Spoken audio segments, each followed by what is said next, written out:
powerful and forward looking.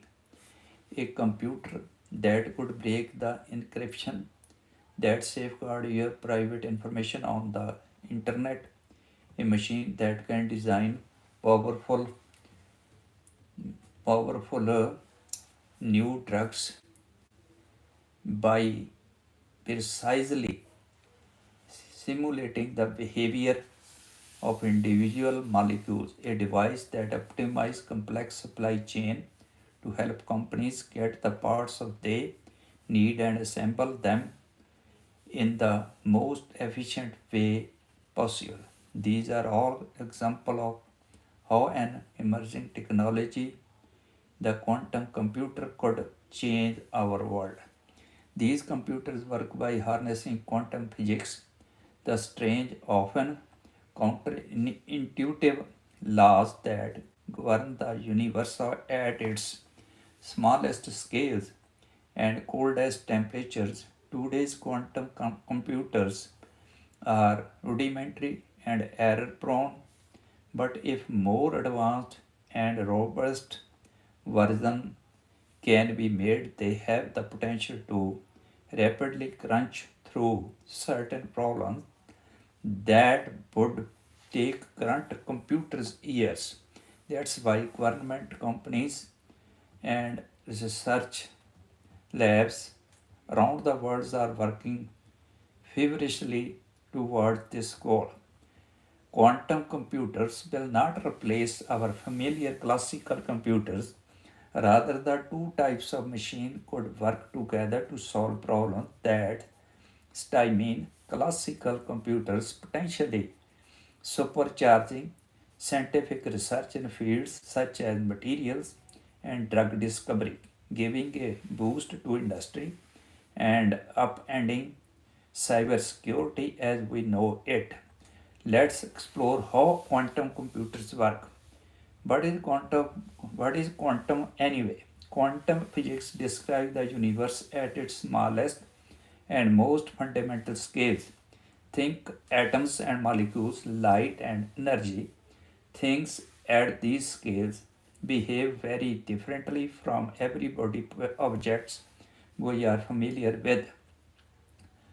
One of the most important differences involves a concept called superposition. Let's start by considering an everyday human scale object such as a person on a ladder. Depending on which rung the person stands on, they have a certain amount of potential energy. This potential energy determines how fast the person would be moving when they hit the ground. If they were to jump off the ladder, a person on the ground has the smallest possible amount of energy in this system. Someone on the first rung has slightly more energy, and so on up to the highest rung. By contrast, tiny objects such as atoms can act as though they have two or more distinct amounts of energy at once. In our later example, this would be akin to simultaneously standing on the ladder's lowest and highest rungs, something that makes no sense for a person. Once placed into this kind of mixed energy state, known as quantum superposition, an atom will remain there until it is measured or disturbed by the outside world. Then the atoms collapse to a single energy state, following our analogy to either the low or high rung of the ladder. Superposition. To cast this idea into familiar terms, the famous physicist Erwin Schrödinger came up with a memorable, though absurd, thought experiment. Absurd thought experiment. Imagine a perfectly sealed box containing a cat and a poison trap that can be triggered by the decay of a radioactive atom. Because the decay of the atom is uncertain, at any given time. The cat is in a superposition of dead and alive. Only when someone opens the box and measures the cat does its state collapse to being either definitively alive or definitively dead. Real cats cannot be both alive and dead, of course, but such Rodninger imaginary cat has become an enduring metaphor to help people grapple with the strangeness of superposition. Building on the superposition concept, multiple atoms or other quantum objects can be entangled with each other to share a single quantum state. Now imagine several cats in a Inger's box. Inger's box, potential victims of the same trap. These cats are entangled in a superposition of all being alive or all being dead. When someone opens the box, not just the state of one cat, but those of all the cats immediately collapse, and each cat is found to be fully alive or fully dead. Entangled means you have got at least two things that are always connected. They have no independent existence, explains NIST physicist Andrew Wilson. Entanglement.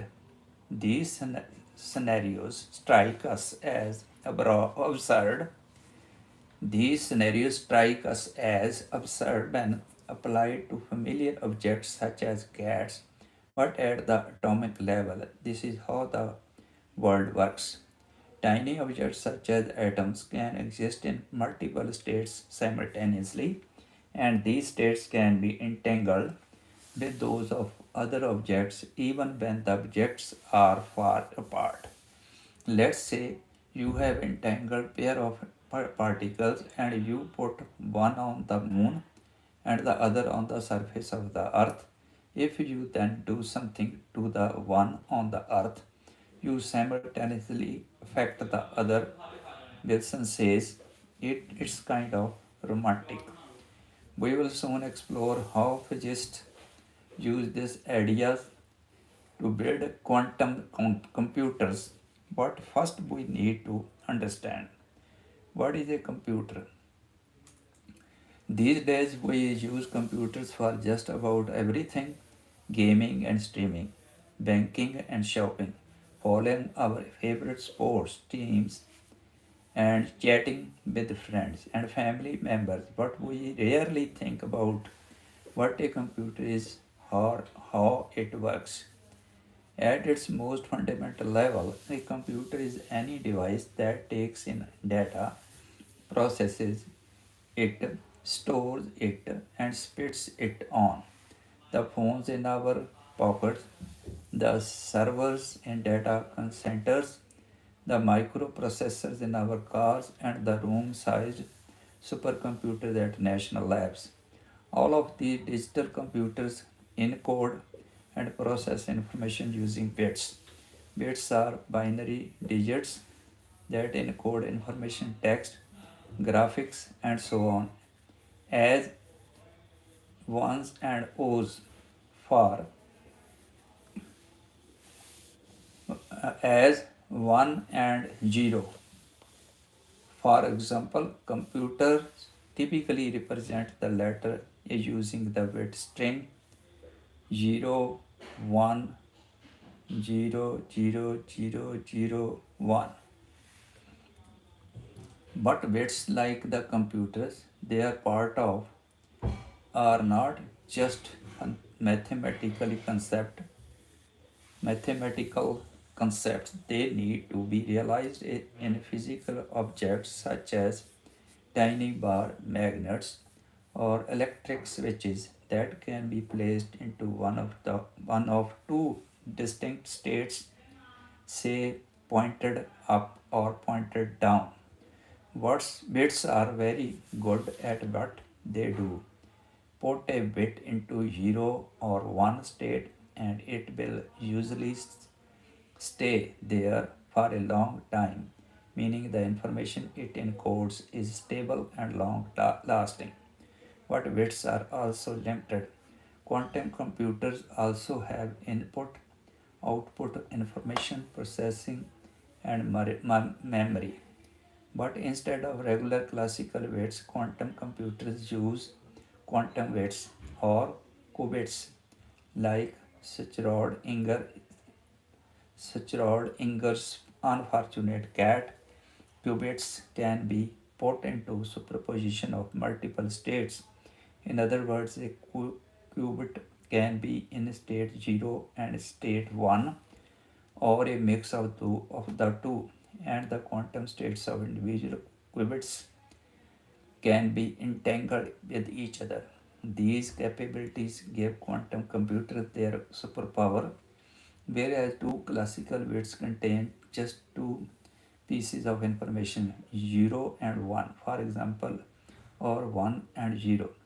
Two qubits can contain a superposition of four combination of 0 and 1 simultaneously. Three qubits can contain 8 combination, 4 qubits, 16 combination, and so on. Each additional qubits doubles the number of combination and exponential increase.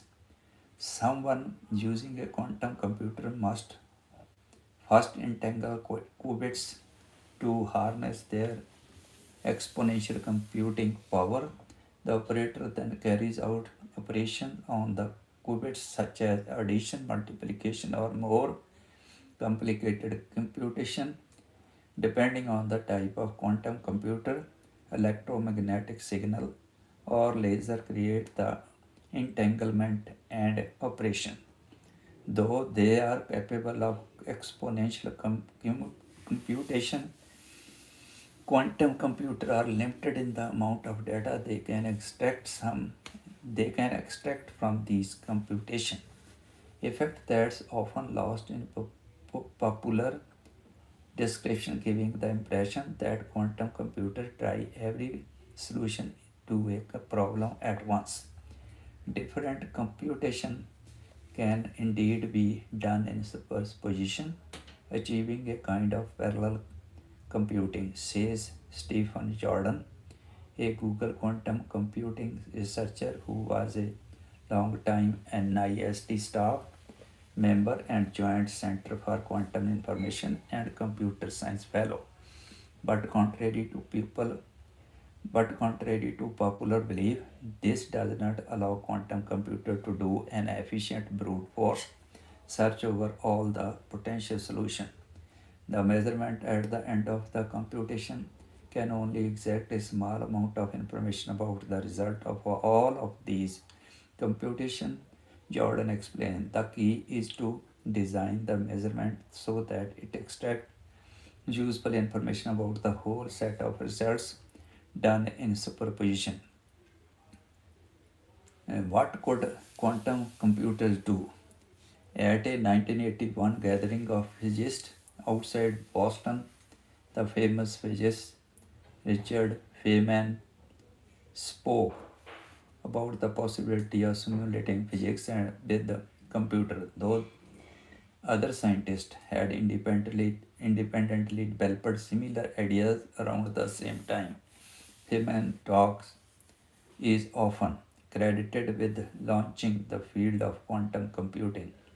Since then, scientists have explored how quantum computers could, in theory, simulate the fundamental quantum rules that govern molecules, chemicals, and materials, something today's computer can only approximate with great effort. If a quantum computer eventually become large and powerful enough, scientists hope that such quantum simulation could bring about major advances in materials science, drug development, and other areas, potentially transformative. Killer apps for quantum simulation could involve discovering a new blockbuster drug or chemical catalyst that make the production of fertilizer, or the capture of greenhouse gases from the air more efficient. In 1994, a mathematician named Peter Shor published a paper about a very different application that instantly made quantum computing a national security issue. The algorithm that encrypt much of our data work by multiplying very large prime numbers together to create a secret key, something that's very hard for classical computers to undo. Shor's paper described a quantum algorithm that could quickly factor the immense numbers that are products of these huge prime numbers, potentially putting much of the world's encrypted information at risk. Scientists also believe quantum computers could outpace classical computers at solving complicated optimization problems, such as helping companies organize complex processes such as airplane assembly in more efficient ways. Most of these applications are years, perhaps even decades in the future, but scientists have started to publish papers claiming that quantum computers have demonstrated a quantum advantage, meaning they can outdo classical computers for certain tasks. Quantum computers have been used to calculate the energies of small molecules, for example, and simulate the magnetic properties of collection of interacting atoms. So far, none of these early demonstrations have proved truly useful, says Scott Glancy, a physicist at NIST, and in some cases, scientists later showed that traditional computers could equal or exceed the performance of quantum processors for some tasks. The demonstration do, however, prove that quantum computers work and can be scaled up. It seems to me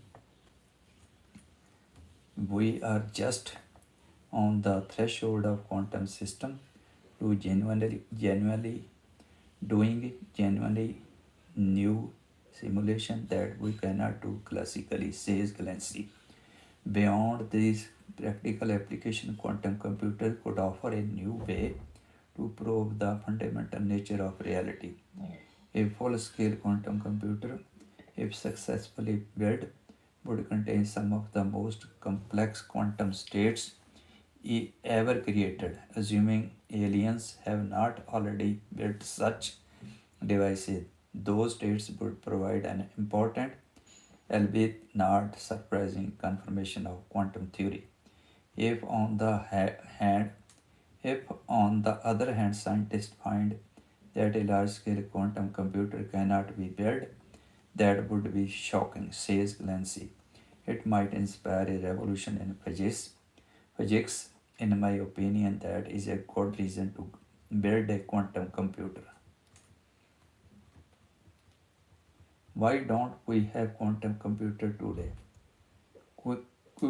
Qubits are exquisite but fragile. A stray electric or magnetic field, temperature fluctuations, or even a cosmic ray can ruin a superposition or entanglement. These forces qubits into a 0 or 1 state in which they act like ordinary bits. Anyone building a quantum computer must find ways to manipulate the qubits carefully while protecting them from outside disturbance.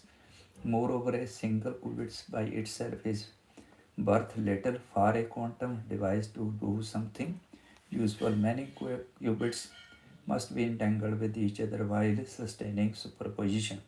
The best quantum computer today certain hundreds of interconnected qubits and make an error roughly once in every thousand operations. An error changes the state of qubits, destroying or corrupting the information it carries. By contrast, a classical computer makes around one error, such as a bit randomly flipping from 0 to 1 for every quintillion. 1 followed up 18 zeros. Calculation and correcting error in a classical computer is much easier. Industry, university, and government research around the world are racing to make more reliable qubits and build electronics and laser systems that create entanglement more efficiently and robustly. And they are experimenting with many kinds of qubits in theory. Any particle or system that obeys the rules of quantum physics, from atoms to tiny circuits to semiconductors, can act as a qubits. Each qubit, each qubit has advantages and disadvantages. For example, one of the most popular qubit types uses electrically charged atoms known as ions. The quantum energy states of electrons inside these ions represent the 0 and 1 and combination thereof. For quantum computation, ion qubits can sustain quantum superposition for a long time, but they are relatively sluggish at performing computation. Another popular qubit uses tiny circuit made from superconductors, material that conduct electricity without resistance at very cold temperature. The behavior of the electrons in the circuit creates quantized energy states that can be used to encode 0 and 1. These qubits allow for fast computation and can be made using existing chip manufacturing techniques, but their quantum states are more fragile and shorter lived than those of ion qubits. A chip containing a superconducting qubits, pink for storing quantum information, a quantum bus green for transporting information, and a switch purple that tones interaction between the other two components. Scientists are also experimenting with qubits based on uh, array on arrays of neutral, non-electrically charged atoms, embedded in diamonds, particles of light known as photons, and small bits of silicon. Some researchers are also trying to develop a radically different type of qubit known as topological qubit that would have some built-in immunity to errors. In theory, topological qubits could encode quantum information into the braiding pattern of quasi-particles and emerge from the collective behavior of individual particles such as electrons. These braiding patterns and thus the quantum states would be protected from some of the outside disturbance that can disrupt other qubits. Other qubits. Topo, topolo, Topological qubits require temperature near absolute zero and complicated structure, often involving superconducting or semiconducting material. They have proved challenging to build, and researchers are still seeking definitive evidence that they have managed to make one. Ultimately, quantum computers may marry multiple kinds of qubits so that each can play to its strengths. Superconducting or photonic qubits could crunch through operation quickly, for example, then transfer their information to ion or diamond qubits for storage. Qubits contenders. Trapped ion, electrically charged atoms are trapped using electric and magnetic fields so they so that they hovers inside a vacuum chamber. Their quantum states can be controlled and measured with laser light and electromagnetic fields. Neutral atom. Neutral uncharged atoms are trapped using laser light so that they hover inside a vacuum chamber. Their quantum states can be controlled and measured with laser light and electromagnetic feeds. Superconducting. Tiny integrated circuits on a chip are cooled to near absolute zero temperature. At these temperatures, the behavior of the electrons in the circuit creates quantized energy states that can be observed and manipulated using weak electromagnetic signal. Semiconducting. Electrodes are used to trap electrons inside a tiny region of a semiconductor material such as silicon that is cooled to near absolute zero.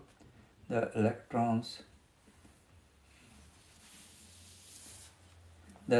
quantum state can be controlled and measured with electromagnetic fields. Photonic.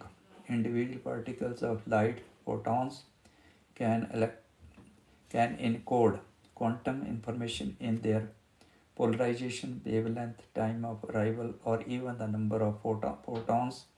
Devices such as beam, beams, splitters, and single photon detectors are used to control and measure the encoded quantum states.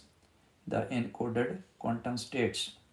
Topological. This hypothetical type of qubits, which has not yet been created in the lab,